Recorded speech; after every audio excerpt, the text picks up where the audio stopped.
Bueno, en primer lugar quería felicitar sobre todo a la organización y a TEC Barcelona por el evento y por facilitar este espacio de conexión entre startups, emprendedores, empresas y sobre todo también el mundo inversor.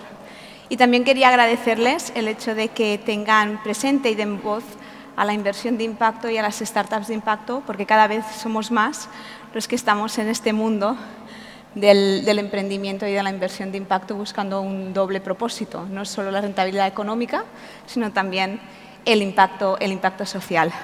Hoy vamos a hablar no tanto de las oportunidades que representa el mundo de la inversión de impacto o el mundo del emprendimiento de impacto, sino que vamos a hablar mucho más sobre los retos, ¿no? Porque al final los conceptos de impacto, los conceptos vinculados a ESG ya son mainstream. Yo creo que cualquier organización, cualquier empresa, cualquier emprendedor que ahora está pensando en impulsar proyectos, tiene muy claro que tiene que ir un paso más allá del simple hecho de buscar proyectos o startups que sean rentables. Tiene que ir un paso más allá y tiene que empezar también a pensar el impacto que quiere generar sobre la sociedad. Y esto ya está aquí, es una realidad, y creo que ya no es necesario seguir hablando sobre estas oportunidades, pero sí que es importante empezar a hablar sobre los retos, los dilemas que nos encontramos cuando intentamos impulsar estos proyectos, estas startups de impacto.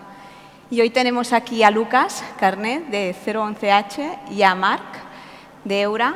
Y el objetivo principal de la mesa de hoy es precisamente poder compartir, ¿no?, todos estos dilemas que salen a la hora de emprender estos proyectos. Pero antes de empezar, lo que sí que me gustaría es que, muy rápidamente, tanto Lucas como Marc, nos hagáis un pitch de 1 minuto de los proyectos que estáis impulsando y sobre todo del impacto que queréis generar y cómo lo estáis generando. ¿Empiezas tú, Lucas? Venga, pues yo creo que no sorprende a nadie decir que el mundo de la construcción, de la edificación, aparte de ser un sector enorme y necesario, tiene dos grandes problemas. Uno es el impacto que tiene en la emisión de gases de efecto invernadero, por lo que es la construcción de los edificios, sobre todo el uso de materiales como el cemento, el acero y luego la operación de los mismos, es enorme. Y otro, que es que dentro de la inflación de subida de costes para las familias, es el elemento principal. Y eso es básicamente porque hace décadas o siglos que el modelo productivo de la construcción no cambia. O sea, sigue siendo un modelo basado en artesanía, hecha por mano de obra cada vez más escasa y menos cualificada, con una cadena de valor de agentes que están muy desintegrados y donde empiezan cada proyecto casi desde cero, ¿no?, reinventando la rueda. Entonces, 011H está aquí para transformar este modelo y, sobre todo, tener impacto en dos ámbitos. Uno es la descarbonización de ese sector y el otro es cómo hacer escalable y asequible la vivienda sostenible. Entonces, para ello lo que hacemos es pasar de ese modelo productivo que os comentaba a la construcción de una plataforma de diseño y construcción que entrega edificios llave en mano a promotores y que básicamente tiene tres grandes elementos. Un primer elemento, que es un sistema basado en componentes, es como un Lego a escala real para hacer edificios y que pretende estandarizar de principio a fin todo el proceso de construcción. Una cadena de partners industriales o supply chain, de fabricantes de materiales, componentes, industriales de obra, que codiseñan con nosotros, fabrican, construyen y sirven esos edificios. Y el tercer elemento, que es nuestro superpoder realmente en este sector, que es la digitalización, la tecnología. Cómo usamos datos y software para integrar toda esta cadena y orquestarla de principio a fin. Y quizás la mejor forma de terminar el pitch es dando un ejemplo real de lo que hemos hecho recientemente. Acabamos de levantar un primer edificio en Barcelona, en Hospitalet. Entonces, hemos pasado de 6 meses a 22 días, lo que sería, una vez realizado el bajo rasante, todo el proceso de levantar la estructura, toda la envolvente, las particiones internas, los baños, las máquinas de clima y de agua, toda la preinstalación eléctrica. Ese proceso que en construcción convencional tardaría mínimo 6 meses, lo hemos hecho en 22 días, sin ninguna incidencia, con 3 operarios, un gruista, un coordinador y, lo que es más importante, con más de un 80% de reducción en el carbono incorporado en ese edificio en todo el ciclo de vida. Y eso, pues lo que pretendemos es escalarlo, convertirnos en una de las principales empresas constructoras de edificación en Europa y en algún momento de ese trayecto abrir nuestra plataforma a terceros para que podamos multiplicar el impacto no solo con los proyectos que realizamos nosotros, sino con los cientos, miles de proyectos que realicen otros constructores, arquitectos, etcétera, etcétera. Yo creo que es increíble lo que estáis haciendo, Lucas, porque están revolucionando el sector de la construcción, haciéndolo no solo más sostenible, sino más eficiente y en unos tiempos que son récord, ¿no? Pasar de 6 meses a 22 días es increíble. Yo creo que esa es la mentalidad que se necesita precisamente para hacer estos cambios en estos sectores tan tradicionales y muchas veces con falta de innovación y de tecnología, ¿no? Todo este espíritu emprendedor, estos emprendedores que venís del mundo más tecnológico, poder aprovechar todo este conocimiento que tenéis sobre el mundo de la digitalización y poder aportar estas innovaciones en los sectores más tradicionales es brillante. Y pasamos de un proyecto que está revolucionando el sector de la construcción a otro proyecto que está revolucionando el sector de la industria agri-food, ¿no? Explícanos un poco Eura, cómo nace y sobre todo cuál es el propósito que tenéis. Genial. Muchas gracias por invitarnos. Siento que puedo coger el 90% del speech de Lucas y decir hacemos lo mismo pero en la ganadería.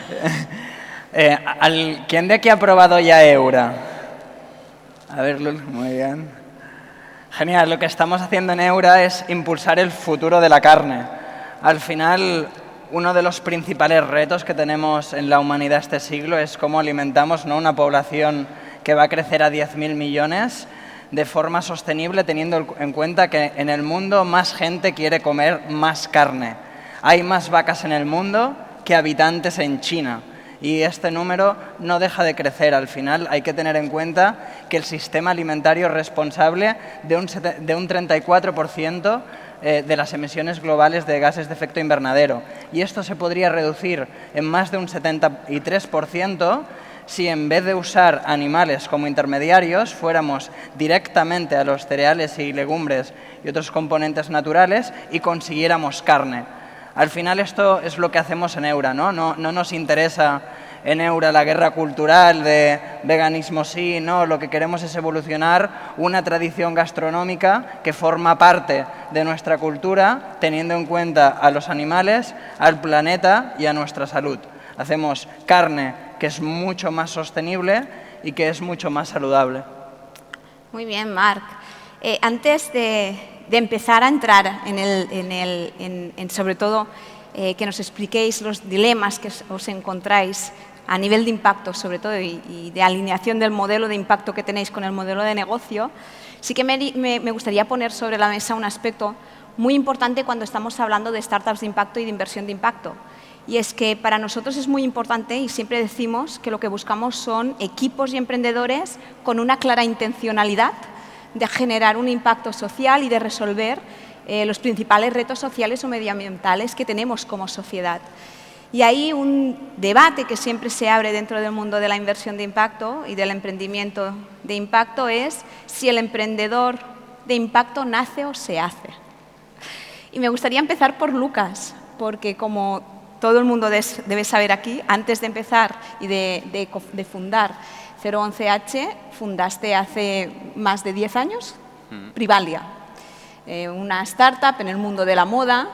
Claro, Privalia no era un proyecto precisamente del ámbito de la sostenibilidad o sostenibilidad medioambiental. Para nada. Para nada.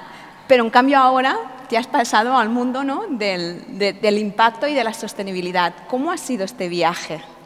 Pues mira, Privalia hace 15 años y hace ya casi 3 años que dejé el proyecto y la verdad es que un día, pensando en qué hacer desde un punto de vista de impacto más holístico, no tanto con el foco medioambiental, empecé a desarrollar una curiosidad muy fuerte hacia la construcción. Básicamente porque era el único sector donde todavía no ha habido una disrupción o innovación fruto de la aplicación de tecnología, ¿no? De la digitalización.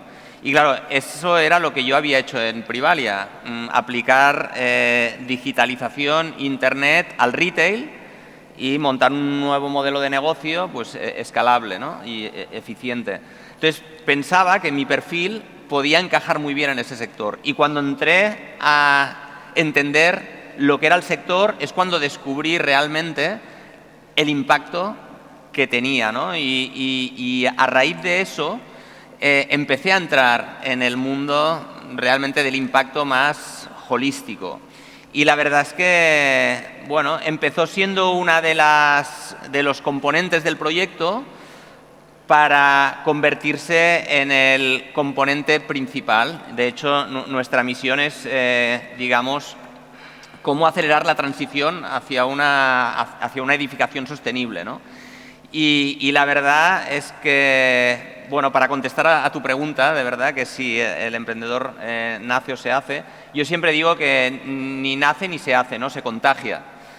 Y se contagia cuando tiene contacto directo o en la familia o en sus primeras experiencias profesionales pues con el mundo de la emprendeduría. De Privalia salieron decenas de startups, espero que algún día de 011H pues también pase lo mismo y yo de alguna forma soy fruto de eso porque en mi familia mi madre era emprendedora, mi abuelo materno también, mi abuelo paterno también y viví eso desde pequeño y bueno, pues yo considero que es un virus que llevaba ahí dentro, que algún día aflora y te arrastra, ¿no? Y la evidencia anecdótica me demuestra que cuando hablo con muchos de los emprendedores hay una gran parte que han vivido también esa experiencia o en la familia o en su entorno laboral más cercano.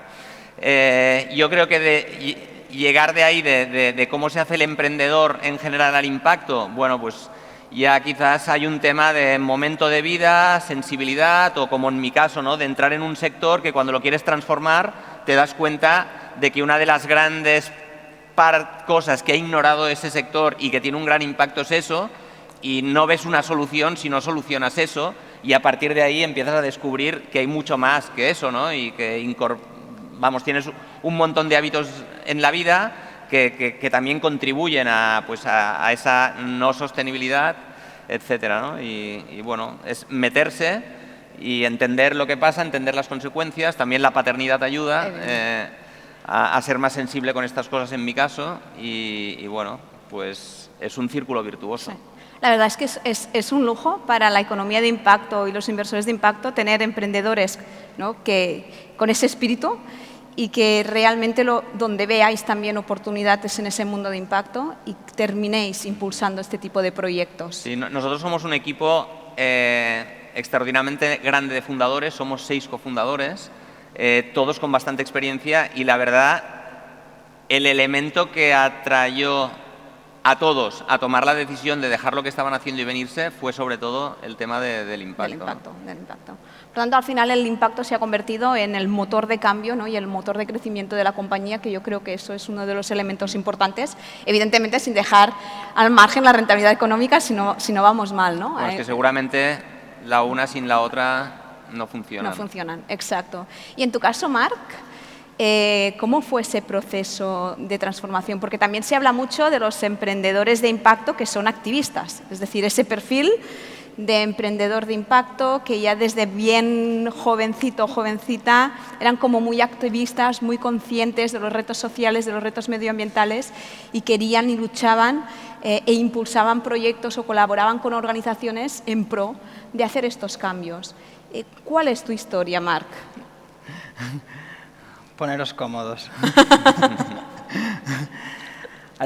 Al final creo que hay 2 claves, ¿no? Como curiosidad e inconformismo, ¿no? Y creo que es parte de un gen común, ¿no? que puede existir entre emprendedores. Ya desde muy joven, el cómo formar parte, ¿no? de dejar un mundo mejor del que he encontrado era muy, muy importante para mí. Desde muy joven ya estaba muy involucrado en causas sociales y medioambientales como activista. Es más, no acabé ni el instituto y me dediqué ya al activismo profesional súper joven. A mis padres les di muchos dolores de cabeza.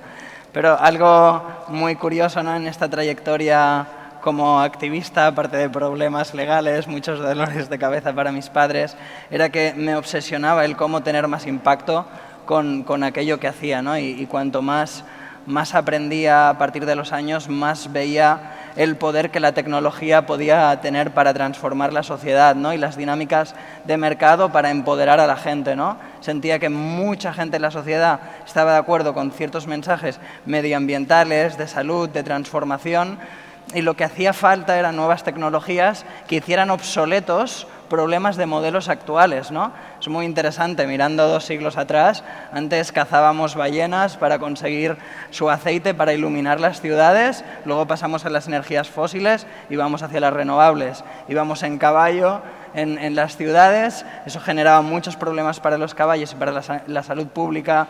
En las ciudades pasamos a coches con combustión fósil y ahora vamos hacia vehículos eléctricos, ¿no? Lo mismo tiene que pasar con la ganadería. Hemos escalado problemas y hace falta tecnología que permite escalar soluciones alineadas con la necesidad que tenemos. Entonces, inconformismo y ganas de impacto. Y al final también esto es clave para innovar, ¿no?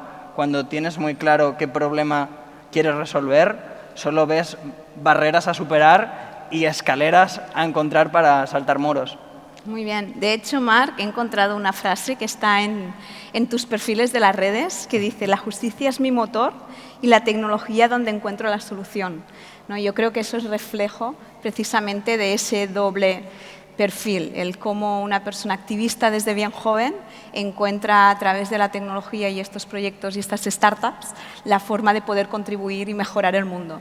Yo la verdad, si os confieso, yo no nací siendo activista.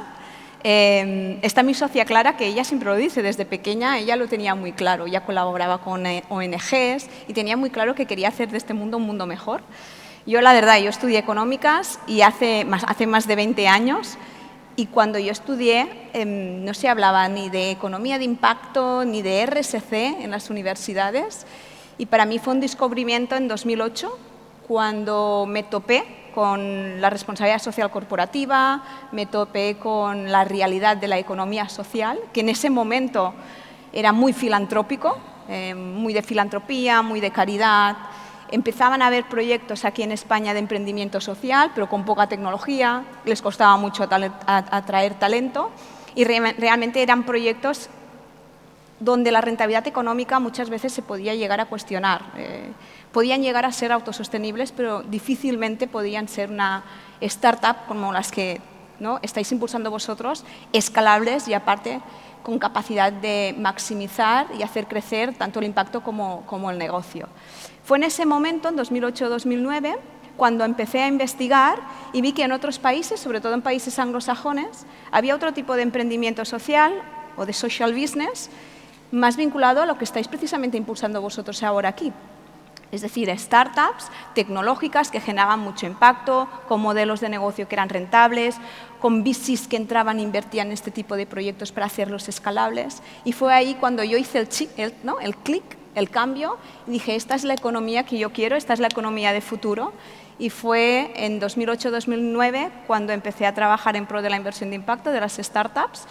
Y por tanto, en mi caso, no nací, sino que me lo encontré por el camino, un poco por accidente, descubrí este mundo del impacto y una vez lo descubres, yo creo que te engancha, ¿no? Descubres ese propósito. Así que estoy bastante de acuerdo de que no se trata de ser activistas o no ser activistas, sino de encontrar cuál es tu motivación, encontrar cuál es el propósito y sobre todo saber alinear ese propósito y hacer que el motor de crecimiento de las compañías y de las empresas, precisamente la base, está en ese impacto que queremos ver y ese cambio que queremos ver en el mundo. Todo lo otro ya viene de la mano.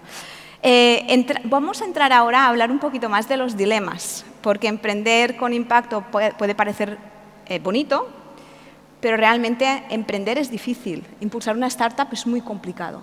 Y si encima quieres impulsar una startup de impacto, yo creo que todavía lo es más, porque te encuentras con un montón de dilemas y de retos, sobre todo vinculados a, muchas veces tienes que decidir si quieres potenciar en un momento concreto más el impacto o más el modelo de negocio. Los emprendedores muchas veces os encontráis con estos trade-offs, ¿no? Marc, ¿nos puedes explicar un poco, durante estos casi 5 años que lleváis en Eura, cuáles han sido estas principales situaciones de trade-offs y cómo las habéis intentado mitigar? Es interesante, ¿no?, que a veces comparto el equipo. Esto no se trata de ser poetas, se trata de ser revolucionarios, ¿no? El idealismo está muy bien, pero es mejor la transformación, ¿no? Y al final aquí el reto es cómo conseguimos que las mejores ideas ganen en el mercado. Y de eso se trata, ¿no? Pero creo que partimos de una gran ventaja de que realmente somos, al final, misiones convertidas en compañías, ¿no? Y esto genera que en el centro de la propuesta de valor de negocio ya esté el impacto positivo. Y a partir de allí entiendas más cómo generar más profundidad en todos los aspectos. Respecto al reto que tenemos, que es transformar la ganadería, ya el propio producto que ponemos encima de la mesa ya es totalmente disruptivo y transformador al respecto, y siento que esto es lo más importante para empezar, ¿no? Pero al final también hay algo muy importante que para mí era clave cuando empezaba Eura, de que Eura debía ser un destello que animara a otras empresas a lanzarse a esta revolución, ¿no? Y era muy importante ser ejemplar al respecto, ¿no? Y ya al final creo que los emprendedores son tan fuertes como sean los ecosistemas, y ya desde el inicio, ¿no?, nos acercamos al movimiento B Corp y empezamos a analizar, ¿no?, toda la cadena de valor desde muy al principio, invertir en entender el impacto de cada una de las fases. Al final ya el producto mismo es lo más transformador, pero ya hemos cambiado incluso 3 veces el packaging, que es solo el 5% de las emisiones, respecto al producto, para dar ejemplo y abrir camino, ¿no? Y algo muy clave que no está pasando aún en la alimentación, por ejemplo, los valores nutricionales en los productos es algo de hace 2 décadas en muchos productos, pero es muy interesante que aún no, cuando compramos un producto alimentario, que la industria alimentaria es brutal, es una de las actividades que más hacemos al día, de 3 a 5 veces, ya podemos tener información nutricional, pero no tenemos información ambiental, ¿no?, al respecto, y ahí es uno de los puntos donde sentimos que hay que abrir camino y que tenemos que, aunque no hayan de momento grandes labels, ¿no?, que den esas certificaciones y esa seguridad al consumidor, que toca crearnos el nuestro y empezar a abrir debate sobre una responsabilidad de consumo, ¿no?, de información de consumo que deberían tener los productos. Así que al final encuentras, ¿no?, muchos retos y muchas decisiones, pero tener una misión muy clara te ayuda mucho a tener una estrella polar que te va guiando al respecto, ¿no? Y por otro lado, como decía, ya desde el inicio hemos estado muy cerca, ¿no?, de la comunidad B Corp, porque tenemos muy claro lo que decías, que al final las empresas de futuro no solo son motores económicos, sino motores de transformación social. Exacto, porque muchas veces confundimos, cuando estamos hablando de startups de impacto, una cosa es el producto o el servicio que estás ofreciendo, que per se puede estar generando este impacto y ese cambio, pero luego es el cómo estás desarrollando toda esta actividad, ¿no? El proceso productivo, desde los proveedores con los que estás trabajando, desde el proceso de transformación, la logística, la distribución, el impacto que tienes con los consumidores cuando estás hablando de alimentación, ¿no?, y sobre todo esta parte más nutricional. Creo que tenemos que ver el proyecto en todo su conjunto, y ahí es donde realmente a veces nos encontramos con esas dificultades. Y Lucas, en vuestro caso, estabas comentando hace un momento que ya tenéis el primer piloto, ya tenéis un edificio en Hospitalet, 8 viviendas, si no recuerdo mal. ¿Cuáles son los retos que os habéis encontrado en este primer piloto? Porque yo supongo que habéis tenido que modificar, sobre todo en pro de ajustar costes, pero al mismo tiempo también a nivel de materiales, impacto medioambiental. Bueno, el reto en este proyecto, digamos, responde, es un primer pasito al reto general que nos encontramos, ¿no? Que es el siguiente.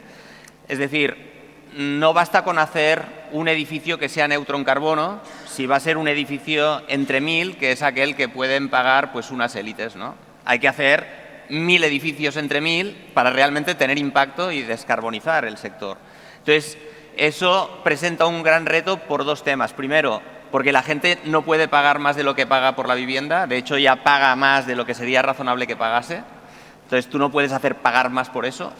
Y segundo, porque hacer edificios que sean neutros en carbono implica usar materiales que hoy en día incrementan el coste, ¿no? El famoso Green Premium.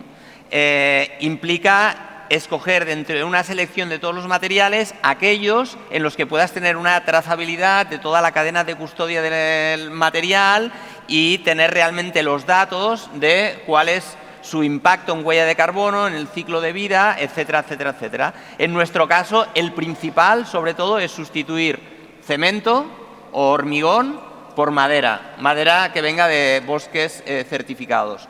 Entonces, eso hoy en día tiene un Green Premium. Hacer el mismo edificio así supone que el edificio te cueste un 15% más. Entonces, nuestro reto es cómo hacer ese edificio con esos materiales que incorporen otros criterios, ¿no? También de sostenibilidad, no solo bajar la huella de carbono, también tener elementos pues, relacionados con la toxicidad, asegurar que no dañas la biodiversidad, recursos que se puedan extinguir, etcétera, etcétera, etcétera, el agua, y hacerlo a un coste igual o inferior al que se hacen ahora viviendas que sí que tienen, digamos, un impacto alto en la carbonización del planeta y en otros aspectos medioambientales o sociales, ¿no? Entonces, ese es el gran reto. Y para eso necesitamos hacer algo que sea mucho más eficiente.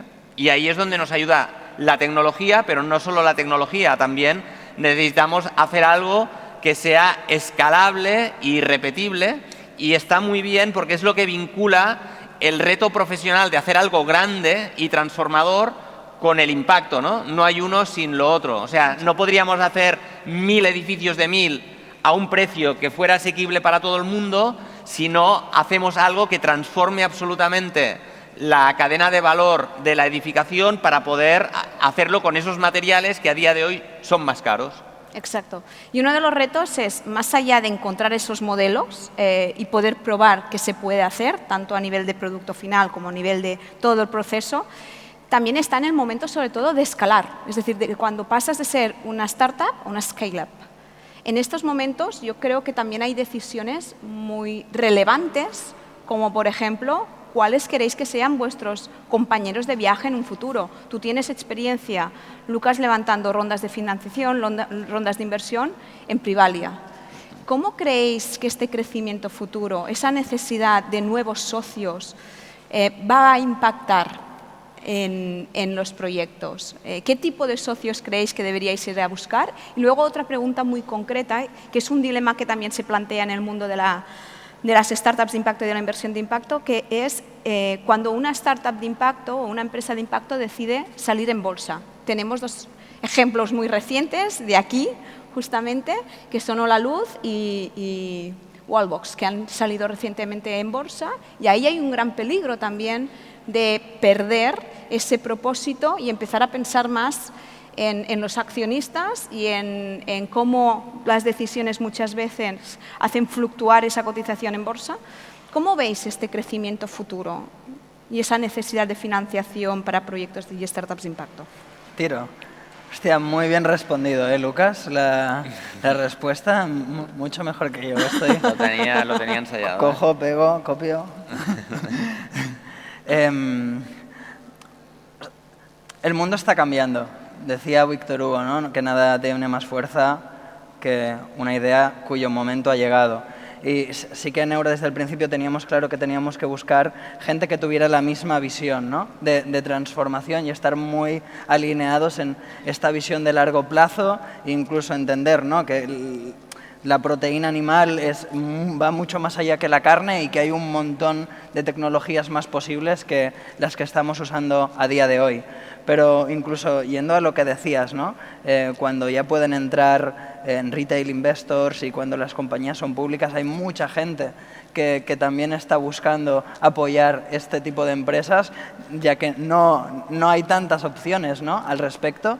Y nosotros nos quedamos súper sorprendidos también cuando hicimos una ronda en Crowdcube y no llegó ni a ser pública, y en 16 horas ya se habían captado más de 4 millones, dejando un montón de gente fuera, ¿no? Que al final el mundo está acelerándose hacia apostar por soluciones que hagan obsoletos problemas, y esto está impactando a toda la cadena de financiación, ¿no? Muchos fondos especializados en visión a largo plazo y transformación, con paciencia y ganas de apostar por tecnologías que hoy puedan estar en una adopción del 1%, pero se espere que lleguen al 60% las próximas 2 décadas, y están viendo, ¿no?, esta película, y luego un montón de inversores que están buscando oportunidades de poder apoyar ya no solo con sus actos de consumo, pero también con su dinero un mundo mejor. Muy bien. Tenemos poco tiempo, me dicen, pero Lucas, si quieres terminar. Sí, en este sentido. Bueno, 011H es un proyecto que va a necesitar, pues no sé, en el orden de los 100 millones de euros, ¿no?, para despegar, y tenemos por necesidad que ir al mundo del capital, y nos encontramos un mundo del capital que la verdad es que ahora está totalmente centrado en buscar compañías que con la tecnología permitan, de hecho, pues descarbonizar el planeta, ¿no?, y luchar contra el cambio climático.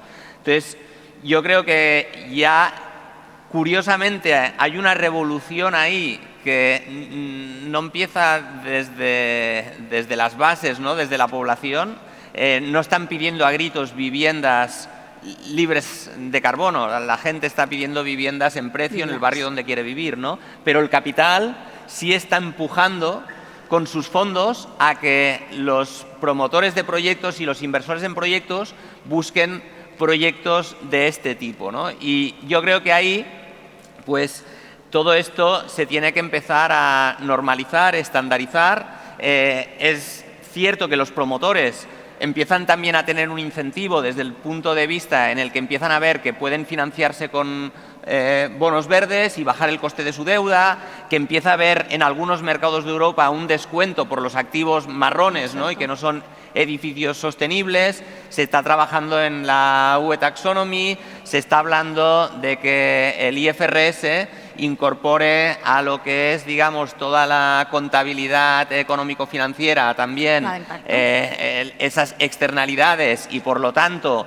se dé un marco y una transparencia a no solo el impacto económico, sino el impacto global. Entonces, bueno, yo creo que esto es una ola que viene, donde hay una concienciación fuerte desde las grandes, digamos, los grandes proveedores de capital, y se tiene que poner las condiciones para que eso pase, ¿no? Sí. Facilitar que eso pase. Sí. Yo estoy de acuerdo 100% con vosotros. Yo creo que se está avanzando muchísimo desde el mundo del impacto, pero también sobre la estandarización, la medición.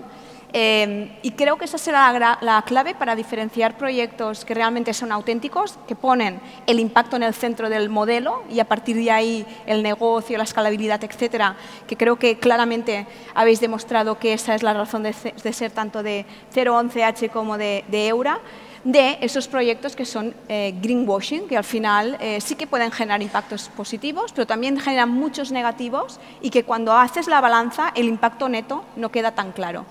Respondiendo muy rápido, ¿vuestro impacto neto ahora mismo, positivo, negativo o impacto neto? Positivo. Positivo. Clarísimo. ¿Impacto neto de Eura? Positivo. Yo creo que esa es la clave de los proyectos de impacto, tanto en el ámbito social como medioambiental.